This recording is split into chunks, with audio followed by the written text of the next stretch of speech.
Beaches, they're a lovely place to go to unless you want to get absolutely destroyed by the wind, as is happening here for me on this Norfolk beach, as there are no tall structures obstructing the flow of wind, enabling it to get incredibly strong. But anyway, on almost all beaches on Earth lies sand, particles like this you see here.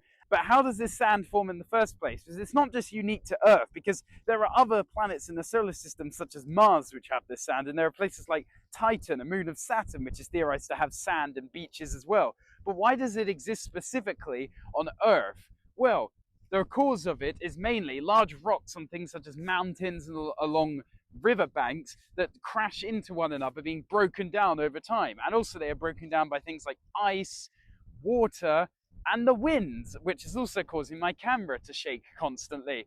And this breaks them down into smaller and smaller particles over time, which then fall into the rivers. And as the rivers lead there onto the coast, they will deposit this sand on the coast itself, these particles which will then build up over time. And of course, the ocean, through things like longshore drift, will distribute these particles along the entire coastline. There may be beaches that you've found which are pebbly, which don't have sand therefore, but that's just because they haven't yet been converted by a different process that creates sand, which is the ocean itself. As huge waves crash into these, they cause the same processes that you saw on riverbanks, where huge rocks and boulders are broken down over time into smaller and smaller particles though. And this process continues going on, and it will eventually turn all those pebbly beaches you see into normal sandy beaches like here.